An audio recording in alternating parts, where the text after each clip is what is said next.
Story 1.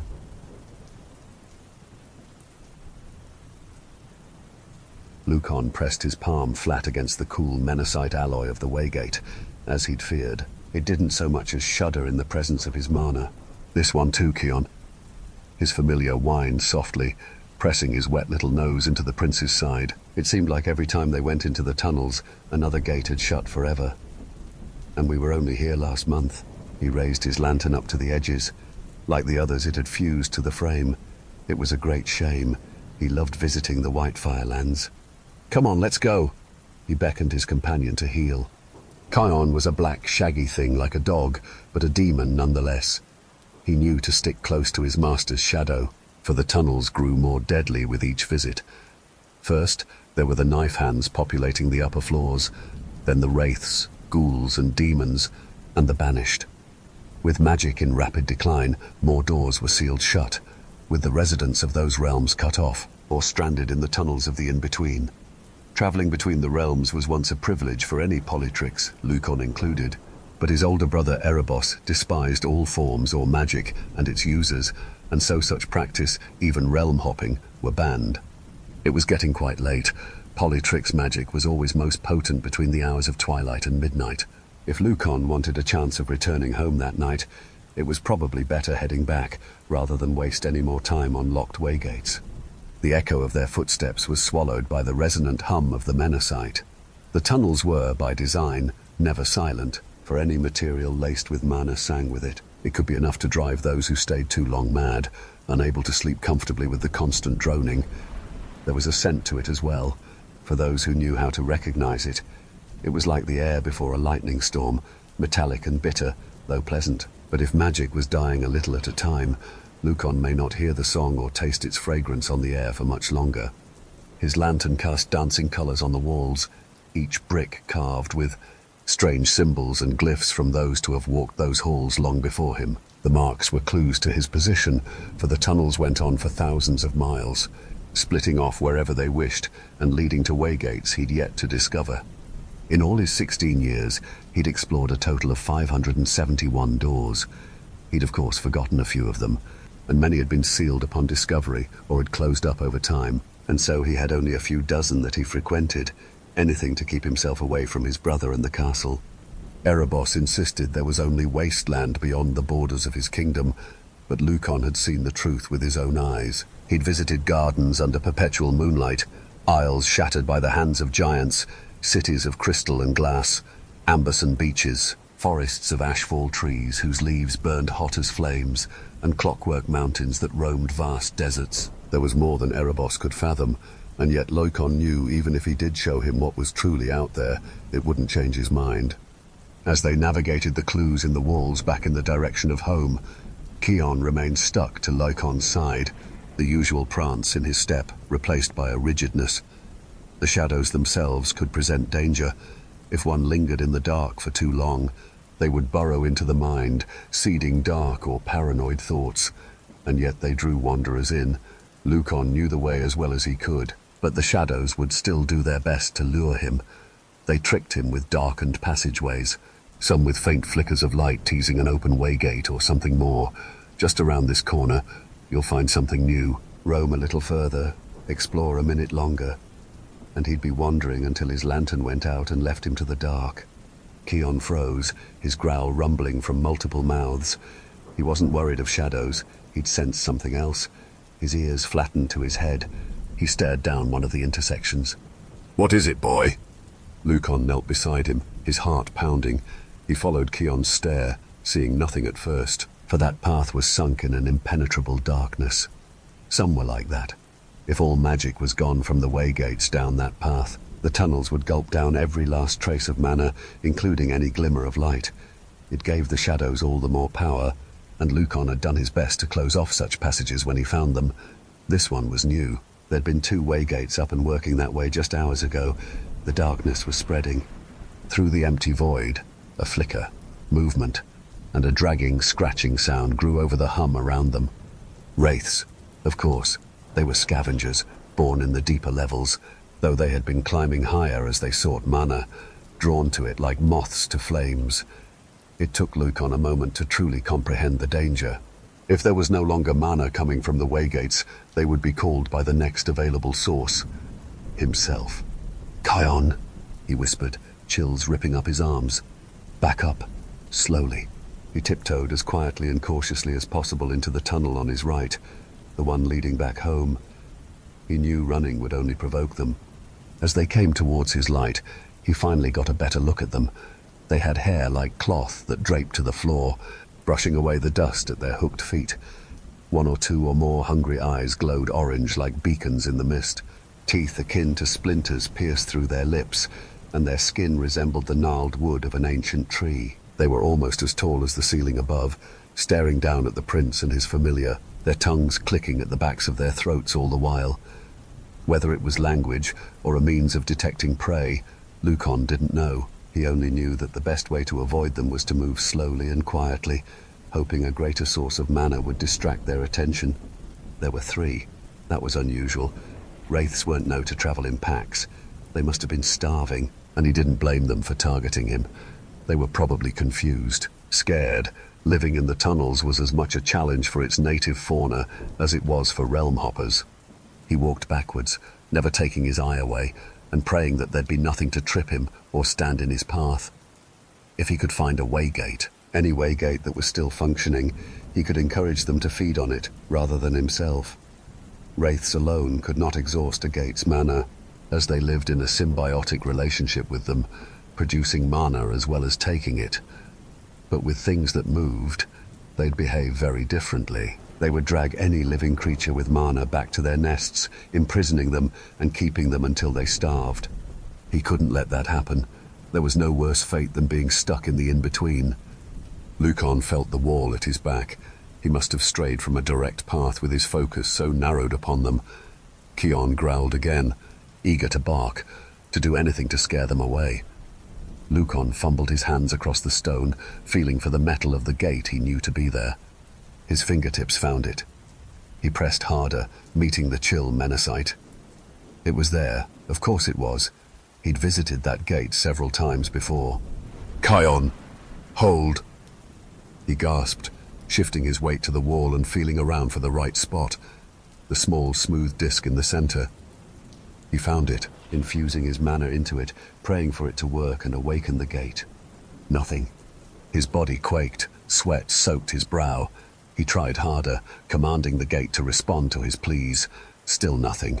He felt a cold seize his lungs. The silence said it all. There was no hum, no scent, just dead metal under his digits. Another gate was lost. He flicked his eye away for just a moment. He had to see for himself. And in that second, Kion decided that the wraiths were too close. He barked in warning, baring the fangs of all 3 of his mouths, his figure morphing to stand on 2 legs, ready to fight them head-on. No, wait!" Lukon begged, his thoughts racing. He'd seen wraiths fight before in the lower levels. A demon familiar like Kion may hold one of them off for a while, but not 3. Lukon scanned his eyes over the walls, desperate for a way out. The tunnel stretched behind him, and the wraiths lurked ahead. He watched Kion stand off against them, each sizing the other up, and still deciding if a fight was worth the effort. It gave him an idea. His own magic was currently at its strongest, and though ambient mana was dying as a result of his brother's meddling, his was not. "Kion, get ready to run," he urged, his tone low and firm. His familiar tensed his shoulders, raring to go at a moment's notice. Lukon knew he could give the wraiths exactly what they wanted, distracting them long enough to give them an opportunity to escape. It had been years since he'd actually cast a spell. Erebos had forbidden it. To have mana was in itself a crime worth imprisonment. To use it was punishable by execution, or worse. Lukon worried he had forgotten the words his mother had shared with him mere moments before her death at the hands of her eldest son. No, he could never forget them.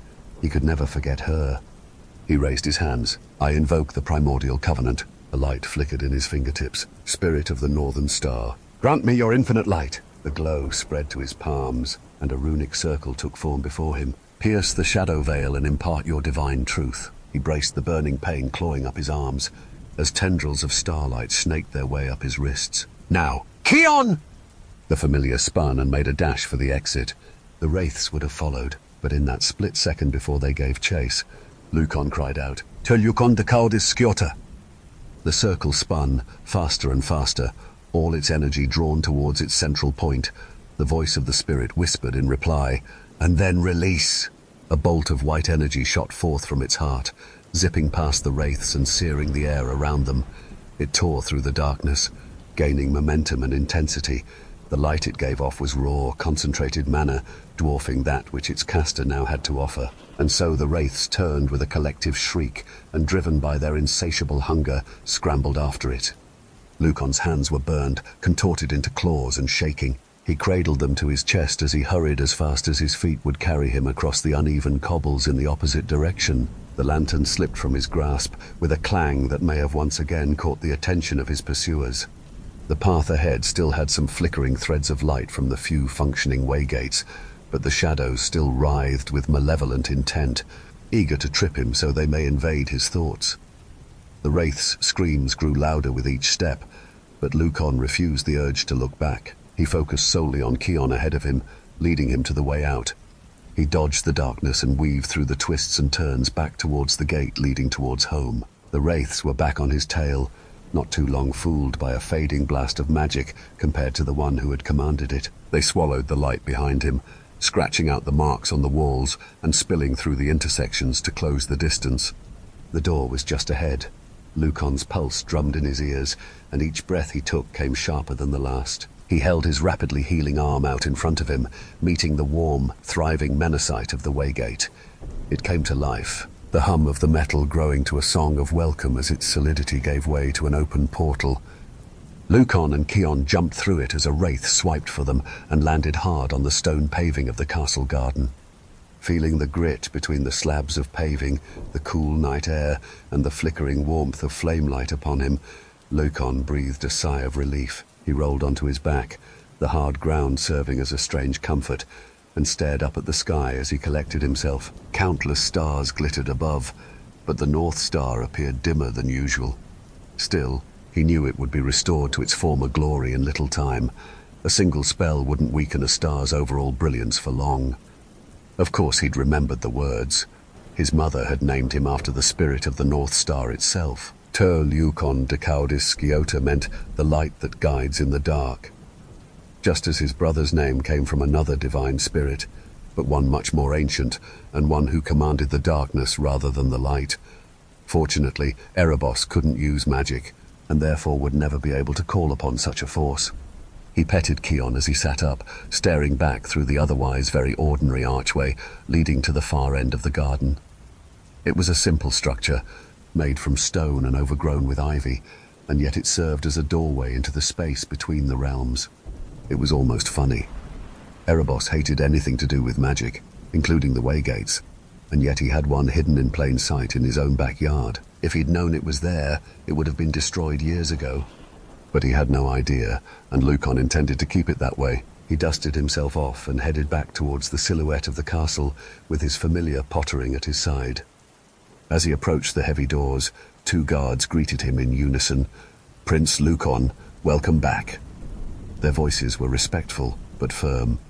"How was your nightly walk, sir?" one asked. He knew exactly what to say.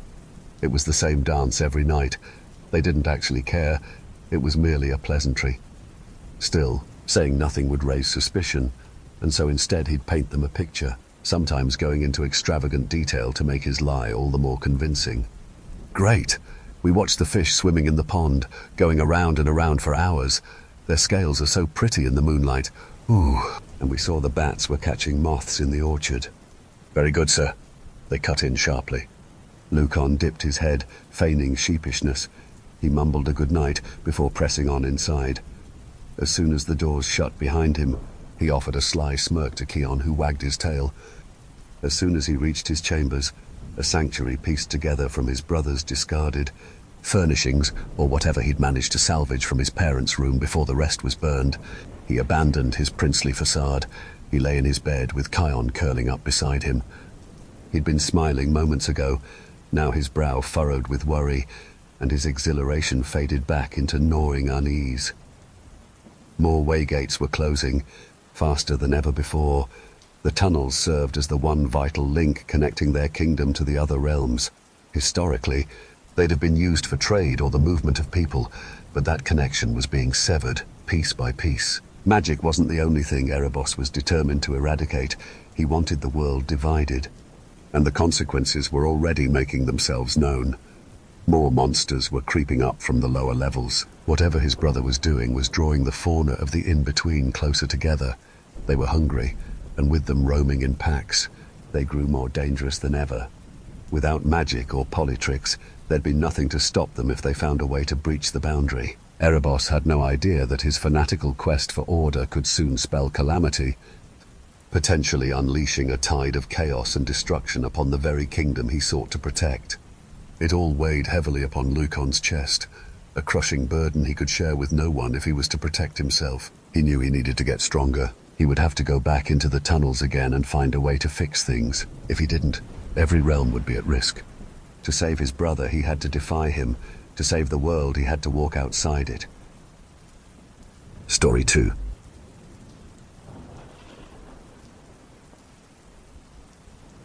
Passengers of the underground. She awoke in a panic, and raising herself from the bed, noticed how much she was sweating. Phew, that was a strange dream, she told herself, willing her heartbeat to calm down. She swung her legs over the side of the bed and padded softly on her bare feet across her flat towards the window. She began to understand what had woken her as she identified muffled shouting, car alarms blaring, and distant sirens. And as she looked out, she was amazed to see so many people out and about in the dark. It took Irene a second or two to realize that no streetlights were working. She heard Helen shouting through the door at her, "Are you awake, Irene?" Flinging the door open for Helen to come in, the panic-stricken woman from the flat opposite almost fell in through the door. "They've landed. Oh my God, they've landed," said a breathless Helen. With shaking hands, Helen strode over to the radio and switched it on. The regular announcer's voice, calm and well-spoken, was broadcasting. And reports are now that the London impact site was not an isolated incident. Eyewitnesses claim to have seen... Apologies. We interrupt this broadcast for a special announcement from the Prime Minister. Good evening. This is your Prime Minister. We have been invaded by alien beings from a planet far away. It is believed that they arrived via the meteorite, and we are currently unsure of their motives. The government has been unable to make verbal contact with the aliens. In various world locations, more meteorites have landed, and bombings have been heard. When we get more news, you will be informed. Meanwhile, in each living area, the wardens already allocated are to make local announcements via tannoy systems. Please listen out carefully for announcements. The girls stood in shocked silence. Helen looked at Irene, and she looked at Helen. Both were wide-eyed and uneasy. "Get dressed quickly and throw a couple of essentials in a bag so we are ready to go when called," said Irene urgently, shooing Helen back to her flat. Flinging on jeans and a jumper, Irene began to scan the view from her window. She ran to Helen's, shouting, "Are you ready? People are already going to the underground. Hurry, so we are not left behind." She heard muffled movements from within, and soon Helen opened her door while putting on her coat. "What about phones and money?" They quietly left their flats within the condo building and took the stairs to the lobby.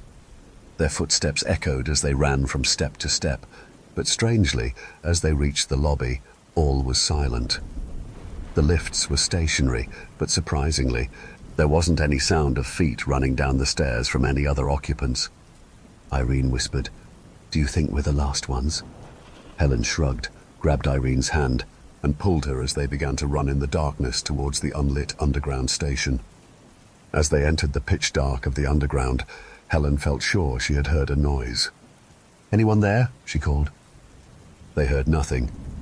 Grabbing the banister, the two women made their way into the bowels of the silent station. Arriving at the entrance of the platforms, they peered into the gloom and slowly felt their way to the east platform. They suddenly heard the loud sound of a train's hooter. With headlights blazing, a train going flat out rattled past them. The two women on the platform clung to each other. "Was anyone on it?" "Didn't see. It went too fast, and the carriages weren't lit. But I thought I saw lots of baskets, you know, the sort of baskets you might transport a small animal in." "Yes, I thought I saw the same, but with the speed and darkness, it could have been anything," said Irene. "Well, at least the trains are still running. We may have missed that one, but surely we can catch the next one," she said optimistically. Helen's body stiffened. I thought I heard voices and people moving. Irene nodded in agreement. Shh! Did you hear that? She whispered. Yes. They could hear noises and the occasional muffled voice as they stood in the dark. The sound of crockery clinking together also occasionally occurred. They tiptoed towards the walls of the train platform and pressed their ears against the wall. Looking at Irene, Helen excitedly pointed her index finger towards the wall. Irene nodded. Hello? Helen shouted. Nothing. Hello, she tried again. If you want a drink, just come in, said a voice quite close by. Helen and Irene jumped. They looked at each other in confusion. How do we get in? Helen asked Irene. They heard footsteps approaching and stared in amazement as a door in the platform wall slid open. It revealed a young woman no older than 30 who seemed to be standing in a brightly lit cafe. Come in, said the woman cheerily. She waved the girls into the cafe, smiling and welcoming. The girls looked at each other bemused. They both peered into the cafe. It was undoubtedly a sizable functioning kitchen cafe behind a London underground platform wholly hidden from the public. It housed vast coffee and tea machines that blasted steam as various drinks were being prepared, and it seemed it could produce all types of food on the hobs and ovens. However, both girls noticed that underneath the antiseptic, clean smell of the kitchen was a faint, unsettling musk aroma, something almost animal-like. Numerous busy staff wearing crisp white catering uniforms continued their tasks and ignored the girls. They almost looked like robots, whispered Irene, chuckling. Helen nodded and smiled. Both girls noticed an odd lack of background noise, no casual conversation, just the constant hum of machinery and an occasional strange meowing from somewhere. Was it the bombing? Asked the kind lady, and seeing their confusion continued. That made you come here? No. A tannoy announcement followed the government announcement, telling us to take cover at the underground. How long has your cafe been here? Behind the door? The lady smiled and shook her head ruefully. Questions later. First, you need a drink. Coffee? The two girls walked into the large, clean cafe. Once their coffees were delivered to their table, the girls began to sip possibly the most delicious coffee they had ever tasted. As they greedily drank the delightful brew, they noticed it had a strangely calming effect. Would you care to follow me? Asked a man who appeared by their table. He was dressed casually in jeans and a t-shirt. Smiling pleasantly, he indicated they should follow. As Helen began to walk down the bright corridors, she almost forgot she was behind the underground platform. Irene, trotting beside her, was busily straining to hear any sounds, but mysteriously, all seemed quiet, except for the occasional distant sound of numerous cats meowing. Wonder where all those hundreds of people we saw earlier disappeared to, she mused. The man led them into a spacious room containing two large, comfortable yellow sofas covered in numerous scatter cushions. The man indicated they should sit and make themselves comfortable, and then he disappeared. Full of relaxing liquid, the girls bounced towards the sofas and, sitting down, were thrilled to see two large furry cats sitting there. Ah, said Irene, I thought there was a slight cat smell in the kitchen. Plus, I heard several distant cats when we came to this room. There must be many cats living here, probably mouses. Hello, said a man who had appeared in the room. He was followed by several others who stood behind him. Where are all the other people? Asked Helen. I saw loads earlier from my bedroom window, all making their way to the underground. But since leaving our apartment block, we haven't seen or heard anything. But we did see a high-speed train, but it looked empty except for baskets. She smiled at one of the large cats sitting next to her. The cat promptly began purring. She began laughing. It's almost as if this cat is talking to me. The man cleared his throat. Quite possibly. It understands English. It's a London cat. Helen attempted to laugh at the comment, but she was beginning to feel strange and frankly didn't like the man too much. We are the army, and our job is predominantly to get as many people off the planet as possible in the event of an alien attack. Where exactly are we? Asked Irene. Over the years, we've built emergency living quarters within the walls of the underground systems to offer sanctuary to those who needed it. However, due to new inventions, we have added flying capabilities to take off in the event of an invasion. Take off? Said Helen slowly, noticing that he had failed to answer her question. Are you telling us you will take off with us on board? Irene asked suspiciously. The cat stood up, and Irene was shocked that it seemed to have grown and was now almost level with the top of her head. Irene tried to move the cat to one side so she could stand up, but due to the cat's weight, she had to remain where she was. Instead of standing, she attempted to sound challenging. "I'm finding all this difficult to take in. I use this station regularly to travel to and from work. I would have noticed if there was a cafe behind the wall I stood in front of. I'm not sure I believe anything you've said. There's something funny going on." Her voice was surprisingly hushed, and her heartbeat remained steady.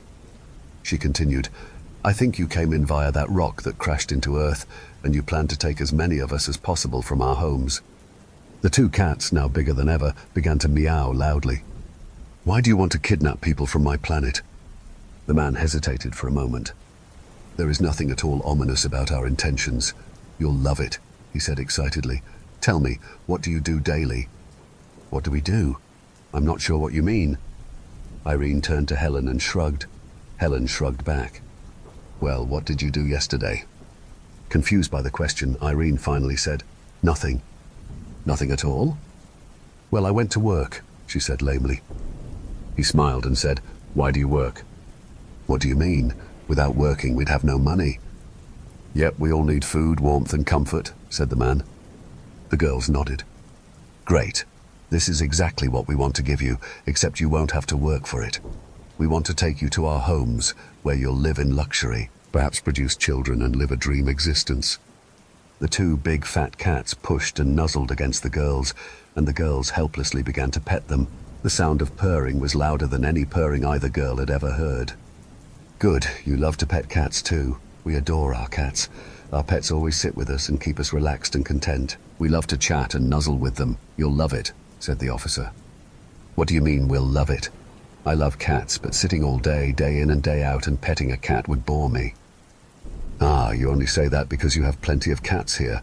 Unfortunately, our planet had an epidemic and we lost most of our pets. We learned long ago that we would fall into despair without our pets. We ceased to function. We are only taking the most docile and affectionate to become our pets, and love us as we will love them." "I'm not sure if I'm following everything. Why are you telling Helen and me about restocking your pet supply?" The army officer approached her and now seemed to tower over her. He didn't look this big when he first came into the room. "You look a little woozy. How are you feeling?" he asked. Helen and Irene glanced at one another. Everything seemed to be swimming around them. "Okay," said the enormous man. "It's time for you to have checkups with the doctors. They'll arrange suitable travel baskets for your journey and decide which of you will remain fertile and who is to be neutered." Irene and Helen turned to grab one another, mouths open in silent screams. What on earth did he mean? Travel baskets, decisions on who would remain fertile.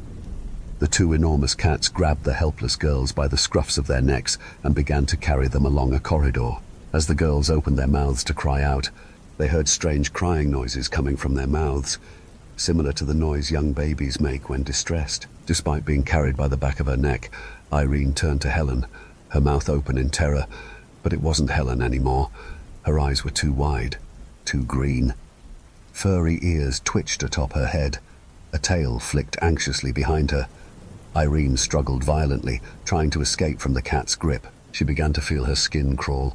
The sensation was unbearable, like countless tiny needles prickling from beneath her flesh. She touched her arm and felt it, thick, coarse fur pushing through her pores. "I must fight this. I must try to save myself before it's too late." She felt the cat's teeth clamping more firmly with its steel grip, and as if from nowhere, Irene felt her tail swish back and forth in anger.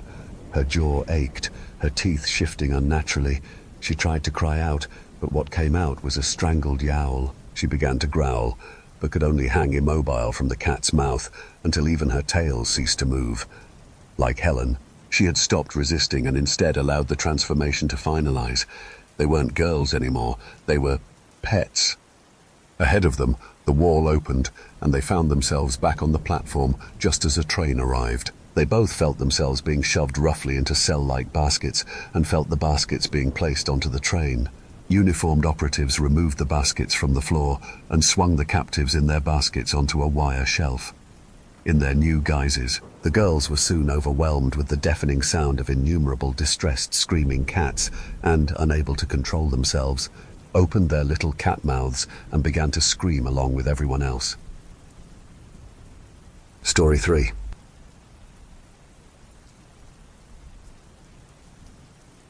Having a job where you must watch someone else's kid is one of the most emotionally tiring jobs one can have, especially if you like the kids, let alone the parents.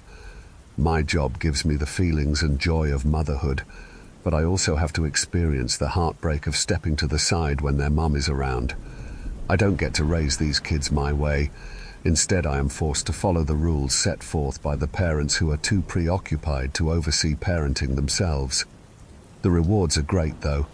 You get to create amazing memories that these kids will have because of the activities and gifts you do together, along with the life lessons and personalities you get to see develop in real time. My job was good. I was lucky to have a family that cared as much as they could about my well-being, despite having me work almost 60 hours a week to accommodate their schedules. The one thing I didn't realize being good at my job would be a topic of gossip. You see, something else rich people like to do is brag about what they have, and others don't. I didn't realize just how brag-worthy it was to find a nanny who your kids love and have fun with. Apparently, I'm a hot commodity. The Sables, the family I work for, love to talk about the things I do for the kids, creating a fairy village for them to find on a weekend hike with their mother, taking them to museums and art installations, making sure their birthday was on theme to the girls' wants. Angie Sable loved being there for moments she can share with her kids and her other followers on social media. It doesn't matter that I did all the setup. She loves to take the credit for the kids. But that's okay. So long as the kids are happy, I'm happy. I take the kids to preschool every morning. Drop-off is also the grown-ups' chance for a quick meet-up on their way to work. You'll see mums trying to finish eating a bagel while hugging their kids, dads on their Bluetooth ignoring their kids' want for a goodbye hug, and the nannies who like to gather after drop-off for a brief conversation that isn't about Elsa or Peppa Pig. Well, I got the boot, so you might not see me here again, Gloria said, informing the group of the news she received this morning. A few gasps and an eye roll fluttered around the group. I put on my shocked face. Angie likes me, and when your boss likes you, they tend to tell you all the gossip they get from the other parents. Gloria doesn't connect well with her employer's two kids, Braden and Danica Moreno, which was strange because I hung out with the three of them once a week. Our girls did pee-wee soccer together, so we would get together before practice. I always thought Braden and Danica liked Gloria well enough. Gloria's employer, though, she would always hear from Angie how much I do, and she was getting tired of her nanny not going beyond the job to set up moments, like Angie's social media stuff. I'm really sorry to hear that. I know you'll find another job soon, I said, giving her a side hug. I know, but I cared about those kids, Gloria said. Everyone began comforting her with sympathetic back rubs and hugs. You'll stop by, so just give them a hug for me sometime, will you? Gloria asked me. Sure, I said, realizing the kids probably won't understand why I'm doing it. A couple of weeks have passed by, and I don't hear anything from the Moreno family about us coming over before soccer practice, and we don't see Braden or Danica at practice. I don't know if they're going to be nannyless for a while or if they stop doing extracurricular activities. The Moreno parents drop their kids off late to school the next couple of weeks, so I'm assuming they just don't have another nanny ready yet. Angie doesn't give me any hot scoops. Neither does the preschool nanny crew have any idea of what is going on. Monday has rolled around, and I'm exhausted from a nice weekend of relaxation and a few glasses of tequila mixed substances. I park at the private preschool for the wealthy and turn to notice Braden running up to me for a hug. Caroline, he calls out with his cute 3-year-old voice. Just behind him, I see Danica holding the hand of a woman I don't recognize. Braden, come back, Danica yells across the parking lot. Braden hugs my leg. I assume he's happy to see me after being late all last week and missing our greetings. Danica, however, is hiding slightly behind the lady while holding her hand, which is unusual for her. She usually walks to class with Marissa, the oldest of my girls. Shirley, the youngest, wiggles her feet as she is waiting to get out of the car seat. Braden lets go of my leg as the lady with Danica comes closer. I'm slightly distracted from all the commotion of Braden and getting the kids out of the car for school that I don't really get a good look at her. She looks like she's wearing a lot of beige. A beige knitted long-sleeved coat over what looks like a baggy white shirt. I notice her beige headband flat on her black slicked back hair. Her bangs cover one eye, so I don't get a good look at her face. She smells like sweet mothballs. It's strange. I don't think most people remember what mothballs smell like. "Come along, Braden. Let's leave these nice people alone," says the lady. I'm about done getting them out of the car seat. I go to introduce myself, but as soon as I look over, she is already walking off. Braden gives me a wave, but the girls grab my hands and walk. I smile as he turns away. As the nanny gang congregates, I didn't see the nanny leave. A few minutes of stagnant conversation about the latest episode of Love is Blind and relationship stuff, and no one has said anything about the new nanny. I plan to check my phone in the car to ask Angie about the new nanny. Instead, I see her walking across the parking lot. She has a similar height to me, which is weird. I'm nearly 5'11". I can't make out any new facial details because of the distance, but I do see her getting into a dull brown van, which is not the normal ride the Morenos had Gloria use when driving the kids. I go back to the house to continue my workday. Once I'm done with the chores, I take a break at home, which was down the road. Usually I just stay for a bit of lunch, but it's been a rough morning and I need extra time. I eat, relax, and head back to the house to pick up the Sables family van for the girls' safe transportation. Since I'm always there early, and my spot isn't near the front of the school, I know I won't have an issue with parking. There is nothing special about my spot, no shade. It's in the middle of the lot, next to a small island. Its position is not near the exit, making it difficult for a quick getaway. It is just always there. Or so I thought. The beige van is parked in my spot. That's awkward. I don't know why someone would want that spot, especially since there were so many better options. No one parks this far back unless the parking lot is full, and most parents wait in line. Picking up kids at 2:00 p.m. isn't a lunch break I'd enjoy. As I look at her from my van, I notice something off. She is motionless, as if she were in some trance state. I can't see her eyes because her hair is blocking the view. I try not to stare directly at her, in case she does see me looking. From what I can see, she is still wearing those same light brown colors. She almost blends in with the car's seats, if only for the jet black hair.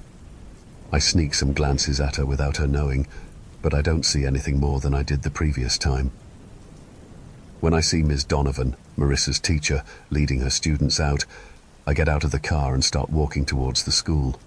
As I start walking, I hear the car door close behind me from across the street, the same spot the nanny was at. I keep my pace. I don't want to look back because I don't feel like drawing attention.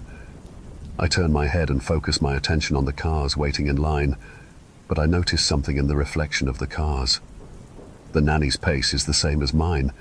In fact, she's doing the same thing I am. Her focus feels like it's on me, but it's almost like she is copying what I'm looking at. I slow my gait down, so does she. I don't know how weird this is looking to anyone else, if anyone actually pays attention to two random nannies in an impromptu foot race, but this is extremely uncomfortable to me. The school isn't far away. However, it feels like I should have already been to the front of the school. It's as if the cars are never ending. I turn to the right again, seeing reflections of the nanny walking a lot closer. Actually, she's in the middle of the street now, staring right at me. The grimace on her face looks contorted and angry, like her face was sewn together wrong. The worst thing is, I get a clear view of both of her eyes. They are two vacant holes surrounded by pure white, but not like it's shiny, more like you recently purchased a set of bleach white veneers. Her hair, it's shorter, a lot shorter. She looks like she cut it, like my hair. I'm absolutely sure it was not like that a few minutes ago. I experience a gut-wrenching turn in my abdomen, and I want to fall over from the pain. My brain feels like it's spiraling and I want to pass out. I immediately picked up my pace, focusing my attention on the school, only to see I'm still nowhere near it.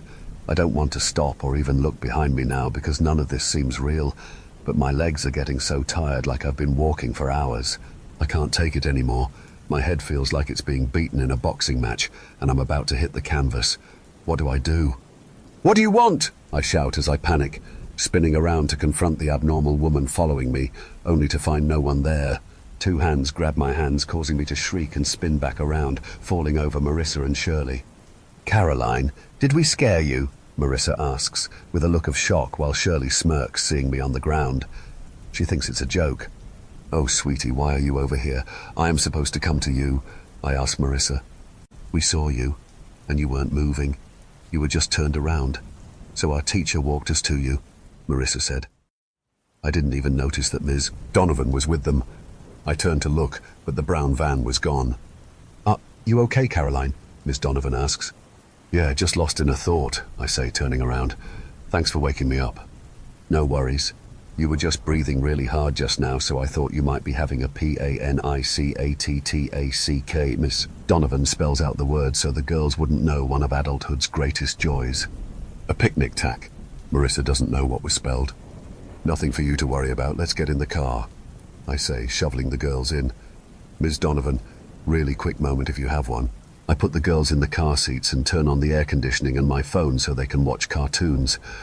I approach Ms. Donovan and ask, "Do you know anything about Braden and Danica's new nanny?" Ms. Donovan shakes her head. "I don't, but the kids seem fine. Better, actually. Danica doesn't act up as much in class, and Braden is still his happy little self. Why do you ask?" Since I don't want to tell her something as absurd as she stole my parking spot, I decided to drop it. "That's good. Just wanted to know. Gloria was a friend, so I wanted to make sure the kids were okay," I replied. We leave shortly after.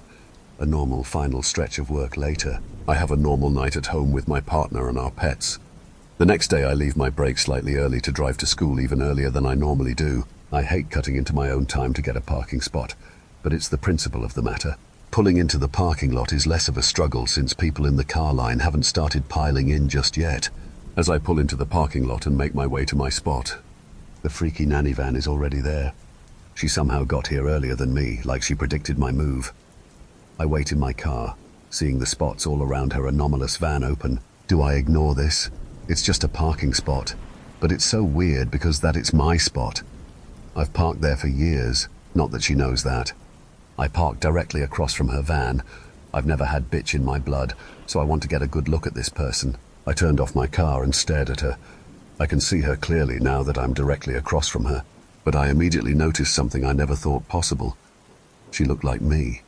Not like a perfect replica, but she is wearing the same style of clothes I wear, not the beige she was blending in with. The haircut is identical to mine, no longer the long black hair with a beige headband, but a short blonde bob cut, same volume, same red-tinted lips. Her eyes, still unreal. I swallow my spit. I want to get the fuck out of here now and wait in line. As I turn my keys to get the van back on, her van starts up. I tilt my head and lock eyes with her, and she mimics the tilt back. This is too insane, I say to myself. I unbuckle my seatbelt and maneuver out of the car. I don't want to fight, but I need to know what this person's malfunction is. I approach the window. She doesn't move anything but her head. She's watching me the whole time, dead-eyed, as she rolls down her driver's side window and stares at me with her dead ivory white eyes. There is a back recess pit centered in the white of her eyes. "What are you doing?" I ask. "What do you mean?" she replies. "You're freaking me the fuck out. Why are you dressed like that? Why are you parking in my spot?" I couldn't take it. I blurted out what I was holding back. "Well, my employers said you were the best example of a nanny they had met before, but you weren't available to watch two families," she said. She probably heard all this from the Morenos, thanks to Angie for her braggadocio attitude. "So, I decided to mimic you." "Mimic?" I ask with a confused look on my face. I look closer. She isn't sitting in the car. She's formed to it. Her shirt looks attached to the leather seat. She leans forward, and worm-like tendrils appear. I'm not looking at a person. I'm looking at something unreal. If I'm going to be the best for my kids, I need to know how the best operates. I avert my gaze from the seat and back at her face, which is now contorted beyond words. Just then, the back door of her van opens, and long tendrils come out, wrapping around my neck and arms. I pull myself back to get away. I reach the backside of the van as the tendrils stretch out. It starts pulling me in. I grab onto the car antenna only for it to melt into the car exterior, causing me to lose my grip. It's choking me now, and I'm starting to lose consciousness. I pull hard on the tendrils, but another one grips my leg, causing me to fall to the floor. I hit my head on the ground, hard. My vision begins to blur as I notice something on the back of the van. It's an ad. like one an old taxi would have on the back of the trunk. I can barely read it as I start to black out, but I make out the words, "Nanny for hire, the best in Austin guaranteed." There was small text at the bottom of the advert that I could barely make out, but the last thing I read is, "Will provide own transportation. Rated #1 nanny vehicle." Story 4.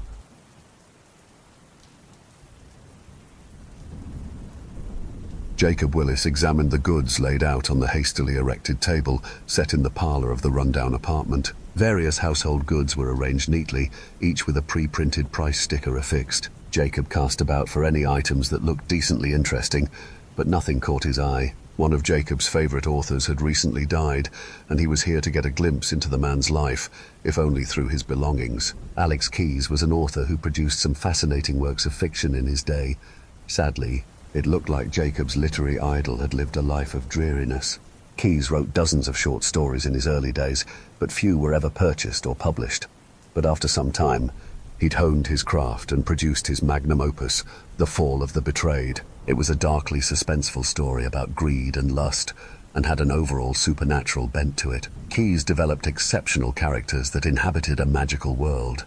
Jacob's writing career tracked very closely to Keyes's early days. His published short stories gained him enough notoriety that he had established a small fan base. He had yet to produce anything of any great import. Try as he might, he could not put the story to the page. He had the ideas, but they forever remained in his imagination. Jacob hoped he could find something in Keyes's meager belongings that would give him some inspiration. Jacob couldn't help but feel a distinct sense of disheartenment as he perused the shabby apartment. The walls were coated in a greasy patina of cigarette smoke residue, and shafts of light from the torn blinds speared the floating dust. What furniture that was left was battered, torn, and stained from years of use. Jacob saw that his idol had indeed come to hard times. He did not realize until now just how badly those times had broken him. It looked to Jacob that Keyes had given up, that he was merely existing and no longer living a life. Jacob could understand his idol's downturn in life. Keyes's young wife and daughter were slaughtered in this very home. While Keyes was away on a book tour, a murderer assaulted the wife before slitting her throat. The police suspected that the daughter was slain to keep her from identifying the killer. The police and pundits considered Keyes to be the prime suspect in the killings. Neighbors reported the couple fought bitterly and loudly. Keyes stormed out of the home and kept away for days at a time. The prime reason they suspected Keyes was the latest story had too many similarities to the events surrounding the murders. Critics held that Keyes wrote the story as a blueprint for the murders. Keyes' only defense was that he was states away on a book tour. His movements were accounted for, and the police were forced to look elsewhere for a suspect. They eventually fingered a vagrant who had been hanging around the neighborhood, and claimed he'd been watching the young wife and knew that the husband was not at home. After that, it seemed as if the wind was knocked out of the writer. Time went by, and he was forgotten. Fans assumed he had died, but he hadn't died. Not until now. The story goes that he had died in this very flat, sprawled in his easy chair. He was found by his landlord, looking for the late rent. Jacob had heard the stories, and with a macabre sense of awe, had hoped to find the chair amongst the furnishings being sold. To his chagrin, it was not among the items in the flat. Kitchen items were laid out on the kitchen counter. Bedroom items were laid out on tables in the bedroom. The office items were laid out on the expansive writing desk. Jacob had no interest in the mundane flotsam and jetsam, and he left that to the other rummage sale folks. His disappointment in the lack of interesting items was profound as he perused the offerings. Ordinary items littered the desk. An ancient Smith Corona in fair condition took up residence on the center of the desk, among the various mundane office supplies. He rifled through desk drawers searching for valuable wares, but none were found. In one drawer, he found a key. It was amongst a mass of rubber bands in the top drawer. The key looked old and of the type to lock a case. Could it fit the typewriter case? He checked it and found that it didn't fit. He looked around the room and noticed that there was a small wing chair in the corner. Next to it was a table draped with a stained cloth. Jacob lifted the cloth and found an old steamer trunk with a locked clasp. He fit the key into the lock and it turned. Inside the chest, he found numerous boxes the size and shape of a ream of typewriter paper and manila envelopes, all neatly arranged within the trunk. There must have been a dozen boxes in there, and even more manila envelopes. He removed the top boxes and read the neatly printed labels. The titles of the works were familiar to Jacob. He knew of them and had read most of them, but there were several that he had never heard of. He was astonished to find a box labeled with the title of the book that was attributed to his family's murder. Jacob felt a sudden elation. This must be the manuscript of that book. He lifted the box out of the chest, and it rattled a bit. When he opened it, he found a black-cased pen atop the pages of the manuscript. Jacob was enthralled. He was an aficionado of fountain pens and had several of his own. This was a fountain pen that was from one of his favorite authors. He shuffled through some of the pages of the manuscript in which the pen was found and examined the pen itself. At first glance, the pen appeared to be ancient. The shaft and matching cap were turned from what seemed to be bone with etched designs that reminded him of scrimshaw. He pulled the cap off to inspect the tip. It was thin like a whip blade, but well formed. Jacob lightly shook the pen and heard a subtle sloshing noise indicating that the ink was still liquid. He'd assumed that the ink had dried as there was no leakage onto the manuscripts. Tentatively, he tested the pen against a page of the manuscript. He turned to the blank back of the first page and scribbled a sentence. He then compared his scribble to that found on the manuscript and to his admittedly untrained eye, that the two matched in thickness and density. This was the pen that the writer used to author his works. This was an astounding find. He must have it. He was in the process of placing the paper back into the box when he caught sight of a curious thing. The scribble that Jacob used to test the pen wasn't a scribble. It was a full sentence. A sentence that he had not thought he had written. The sentence read in neat, orderly cursive letters, "Hello, Jacob, Jacob. It seems like it's been an eternity, but I have finally found you." Jacob's heart skipped a beat and he let out a little yelp. He hadn't written that he was certain, or maybe he had. He wasn't so certain of it. The sentence was more than a little daunting, and it cut through his initial elation. Now he wasn't so sure that he didn't want to drop everything and run from the building. With considerable effort, he took a deep breath and calmed himself down.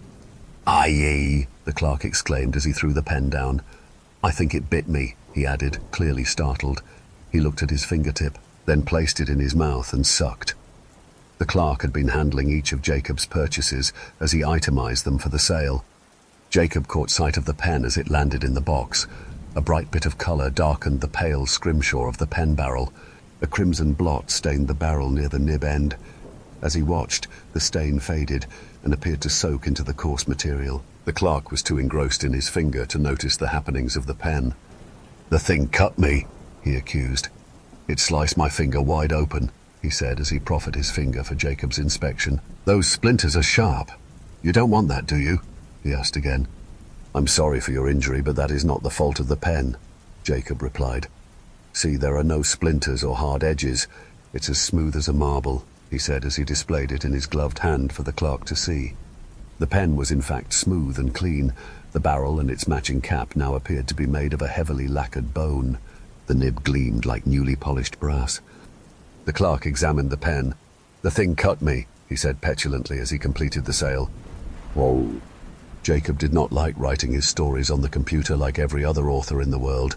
He found that when he wrote that way, he spent too much effort self-editing and correcting as he typed, and it took him out of the story and out of his head. He preferred to use a pen on paper and just write. He liked to write in shorthand and let the story flow to the page. Any errors were later corrected in editing, but for the initial draft, it was pen and paper for him. Jacob performed a full examination of Keyes's fountain pen, cleaning the tool, and was surprised to find he did not need to refill the bladder, as it was full of purplish-colored ink. He was a little hesitant when he pulled a blank page from Keyes's trunk stash of paper. He knew he was reluctant to use this particular pen once again. He wasn't sure if he was ready for any new, startling revelations. He felt an odd sense of satisfaction with using the pen and the paper from his one-time favorite author, and acknowledged its rightness. He placed the tip of the pen to the paper and waited for inspiration. And he waited some more. Suddenly, the pen twitched in his hand of its own volition. "At last," he wrote.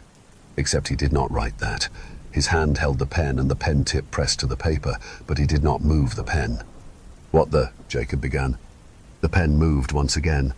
Jacob was startled but managed to keep a grip on the item as it writhed in his grasp. The sensation was uncanny. "Hello, Jacob," the pen scratched out on the paper. Jacob fought the urge to send the pen flying across the room. He examined the pen with renewed intensity, searching for any anomaly that he missed on his first examination. He unscrewed the barrel and slipped out the contents. There was nothing there but the bladder. He had expected to find some sort of mechanism to account for the movement. Maybe it was a novelty tech gadget that was built to do just that, some sort of magician's pen trick. This must be some sort of joke, Jacob said aloud. The pen vibrated in his hand. Quickly, he reassembled the thing and touched the tip to the paper. "Ah, that's better," the pen scribbled.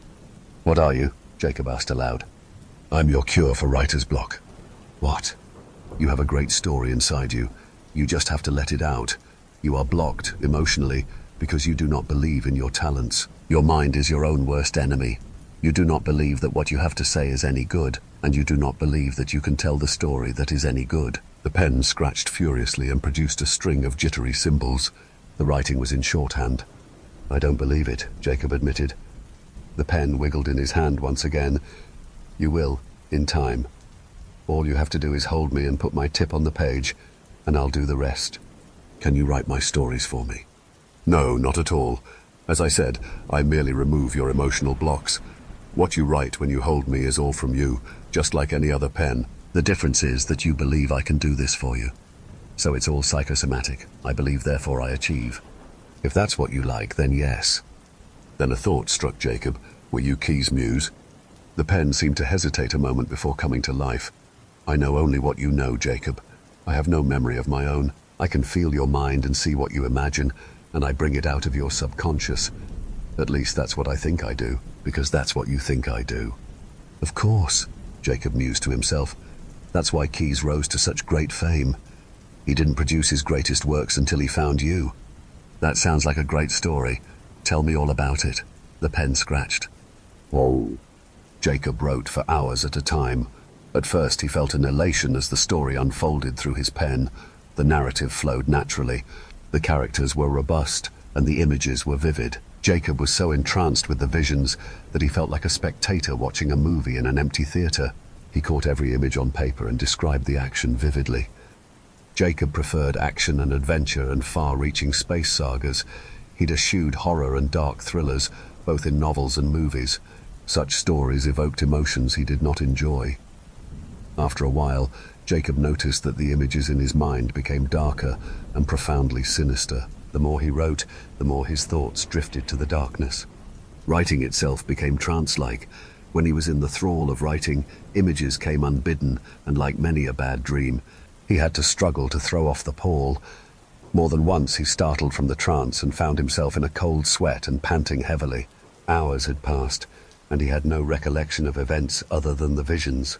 His hand cramped painfully, and his hands were stained from the ruddy ink as it smeared on the page. There were days when Jacob couldn't bear to take up the pen.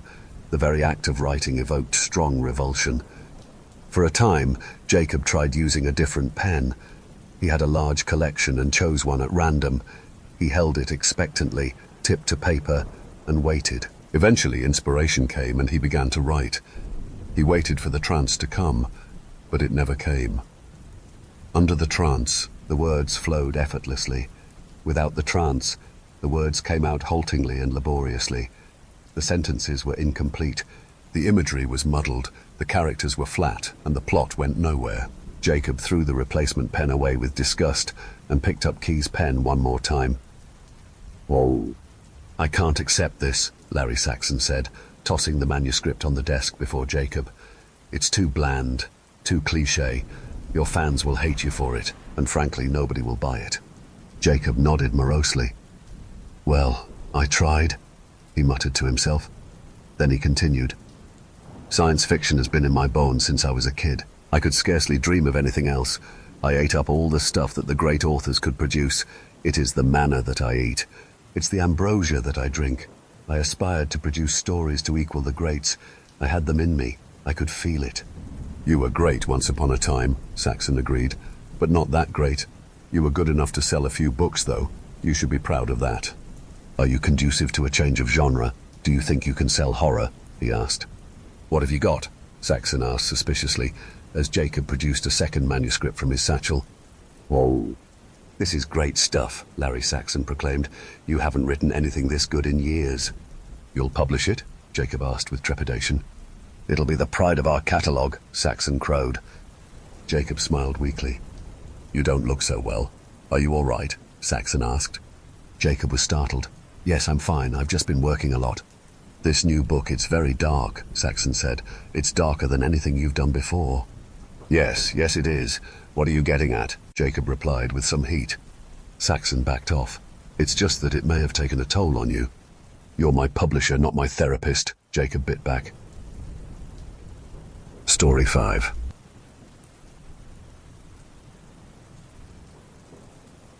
The interrogation room was bright, cold, and bare. It was barely a 10 by 10 room with a desk, 3 chairs, and a mirror. The 2 detectives, John, an older, tall, overweight man, and Lisa, a young, pretty, fresh out of the academy woman, had Jean pushed back into the corner. John took the lead, inching his chair closer and closer to Jean, crowding him, deliberately intimidating him. Jean was an extraordinarily thin young man in his mid-20s. Tell us again how you know this girl. The big burly man inched closer. The truth will set you free, Jean, said the young detective. I told you when I walked in here that you wouldn't believe me. Tell us again, Jean. You were walking down her street. You followed her down her street. No. John shifted his weight back, then thrust his head forward. Jean, we know you know more. How do you know the when and the where if you were not there? I told you I woke up screaming. You woke up screaming. Where were you when you did that? I was home in my bed. I saw her, in my dream. She got off the bus and he grabbed her and put her in his van. It felt like a dream, but I knew it was real, so I dialed 911 and I tried to tell you guys. If you had acted when I told you, she might still be alive. How do you know she's dead, Jean? Said Lisa. I can't hear her anymore. She went quiet. So you dreamed all this. We know about the van. We know about the bus. We know when and where, but what we don't know is how you know. John's fist slammed into the desk. This was not part of the plan. Maybe we should take a break, John, said Lisa. For a moment, Lisa thought John was going to legitimately lose it, but John turned and walked out the door, leaving Lisa to follow him. You should come clean, Jean, she said as she left. He hasn't got a lot of patience for child killers. The 2 detectives conferred over a coffee behind the one-way mirror, now a window. Lisa was handed some paperwork from the sergeant and was the first to speak. His alibi checks out. The 911 call traces back to his room. He lives alone with his cat, but a neighbor saw him rush out the door after he made the call. He was on foot, though, and could never have made it to the abduction site in time, and he does not own a van or a vehicle of any sort. He survives on a disability check. And that leaves us where? He is telling the truth. He dreamt about the abduction. Come on, that has to be bullshit. He must know more than he is saying. I know. It doesn't make sense to me neither, said Lisa as she watched Jean through the glass. But we have held him here for over 12 hours now. I am exhausted. You are exhausted. He is sleeping. We are all exhausted. And we have nothing to arrest him on. We have to release him and take a fresh look at this in the morning. Look at him, sleeping like a baby. Maybe if we ease up, he will have another dream and maybe an epiphany, and he'll tell us more in the morning. Lisa leaned her back against the window while John absorbed her words. She already knew what his decision would be, but found it best to wait for him to announce it. It was his call. John freshened his coffee, more to delay the moment when he had to acknowledge his duty to the law. He felt there was more to this man than he was letting on, but the law tied his hands. He missed the good old days when he had more freedom in the interrogation room. Then, a crash followed by a pounding on the window that startled Lisa. Jean was awake and excited. She is alive. I know where she is. I just saw her in my dream. She is alive. The 2 detectives rushed into the room. Lisa circled left. John approached directly. You need to calm down, okay? We will sit down and talk this out, but you need to calm down, said John. Jean took 2 steps towards John. She is alive. You have to believe me. John, with a quick, deft movement that belied his size, placed Jean in a wrist lock, and then, aided by Lisa, managed to handcuff Jean and place him in his chair. Jean became passive, accepting his fate while chanting "She is alive" several times. John and Lisa exchanged a glance, equal parts frustration and intrigue. They had nothing to hold Jean on, yet his insistence gnawed at them. Lisa knelt beside him, speaking softly. John, if you really saw her, tell us where. Jean's breath was ragged, his eyes distant. An old mine. She's unconscious. but she's alive. He left her there, in a locked room, and he just woke up as well. There is not much time. John scoffed, but Lisa was already pulling out her phone, searching records for abandoned mills. There's one 5 miles from the abduction site. They had no warrant, no suspect, and nothing but the word of a man who dreamed too much. But Lisa was already reaching for her keys. John sighed. If this is a waste of time, then it's a waste, Lisa cut in. But if it isn't? Jean met her gaze. You'll find her. They uncuffed him as they rushed out the door. They radioed for backup en route. The old mine was not really that old. It had been recently abandoned, but was still serviceable as a residence. When Jean and his entourage arrived, it was early morning. The sun had barely risen over the horizon. The van fitting the description was quickly located, but empty. Where is she? Lisa asked Jean. She is in a basement or underground, said John. Show us, said John. Jean moved forward cautiously, flanked by Lisa and John. He moved to the van, opened the side door, and then followed an overgrown, mostly obscured path to a side entrance, a hatch that led to the stairs that went into the basement of the building. The two detectives entered the dimly lit basement as per protocol, guns drawn. They called out the girl's name. Nikki, are you here? It is the police, said Lisa. You are going to be all right, said John. And then a voice. I am here. Just keep walking straight till you reach a door, said the voice. Are you alone? Asked Lisa. I am. Please hurry. I'm so afraid. Just sit tight, honey. We will be there in just a minute, said Lisa. The voice was thin, too calm. It felt rehearsed, but she continued to follow John's lead down the hallway. No, said John. Something is wrong. This is not the way that I saw. He took her that way, up the stairs. Are you sure? Asked John. I am. Something feels really wrong that way. John hesitated. Lisa could see his indecision. He has been right every step of the way so far, she said. John made up his mind. Just sit tight, Nikki, okay? Hurry. I'm so hungry. Please just come and get me. John and Lisa fell behind Jean. Lead the way, said John. Jean led them up a spiral staircase to the main floor, but not an area that was accessible in any other way. They came to a door. She is in there, said John. Lisa tried the handle. It was locked. She stepped back to the far side of the door. On 3, said John. He placed himself before the door, counted to 3 and kicked it in, and there, unconscious but alive, they found Nikki on a bed. Jean was the first to the bed. Lisa and John kept guard. Jean knelt beside the bed. Nikki awoke, was startled, then calmed. She reached out to touch John. You are real. You are really here. John got straight to business. Nikki, we need to know who is in the basement. Tell us everything you know. It is not a who, it is a what. A man brought me here. They tried to perform some sort of ritual to put something in me. Oh my God, Nikki, said Lisa. Are you okay? Did they hurt you? Not like that. It felt like an energy. They wanted it to grow inside me. But every time they tried, I would pass out and Jean would come and they went away. I tried to stay asleep as much as I could because that is when Jean would come. I remember, said June, there was a man who abducted you, and there was a woman, older, and there was a creature, small but filled with hate and rage. Lisa had stepped into the room when Nikki awoke, leaving the door unguarded. She did not see her assailant, but John did, and with a single shot to the head put him down. He walked over to the body to make sure it was dead. He heard the enraged cry of a banshee before he felt the knife in his shoulder. A second shot from Lisa ended that encounter. A terrified man screamed from the basement. Several shots. A second male voice calling for his fallen friend. More shots. Another scream. And silence. Jean pulled Nikki to her feet. She clung to him as he carried her out, followed closely by Lisa and the wounded John. They made their way back into the cellar. They heard dragging sounds and guttural noises, but made their way straight to the exit. Almost. They stopped when they noticed fresh drag marks and blood on the ground. That voice again. Jean, I am so hungry. Please come to me. I need you. It was different now. The voice of a small child, younger than Nikki. Please, it pleaded. Lisa screamed. Out of nowhere, she was grabbed and dragged by her feet.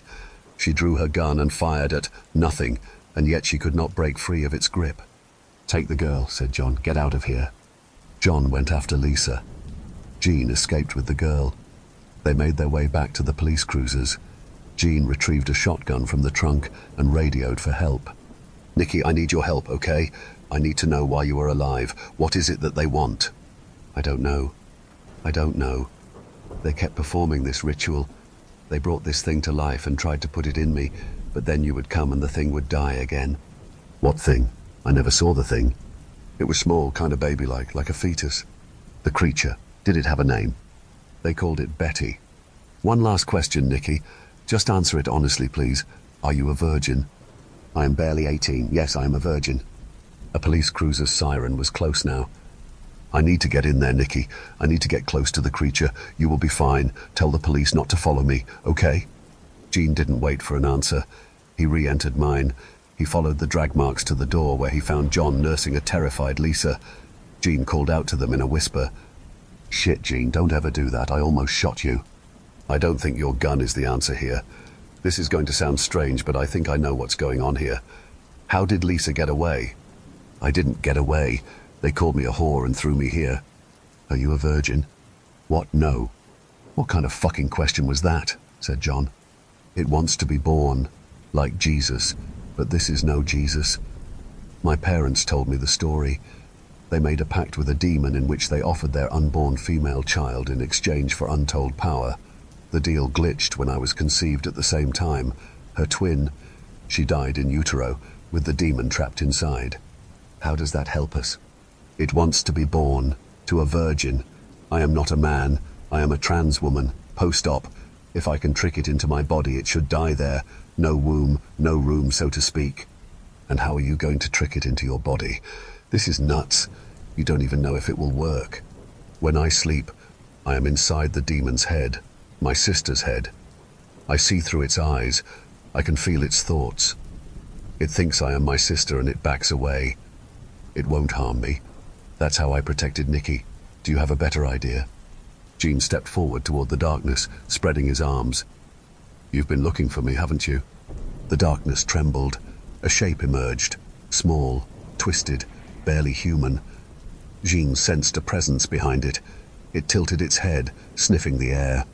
You're the same, it murmured, but not the same. John nodded. I welcome you into my body. Come and be whole. For a moment, nothing happened. Then the creature surged forward, faster than thought. It slammed into Jean's chest, and ice shot through his veins. His body locked up as tendrils of cold wrapped around his ribs, curling into his bones. The world blurred. He barely registered Lisa shouting his name, John cursing, the distant wail of sirens. He only heard her voice, whispering in his skull. Mine now. Jean fell to his knees, gasping, but when he opened his eyes, he was still himself. He exhaled, slow and steady, forcing the panic down. No womb, no birth, no escape. You are my prisoner now. Lisa knelt beside him. Jean? He managed a weak smile. It's over. She studied him, wary. Then finally she nodded. But as they walked out into the morning light, Jean felt it stir inside him. A voice, thin as smoke, curled through his thoughts. Together again, my sister. We can rule the world.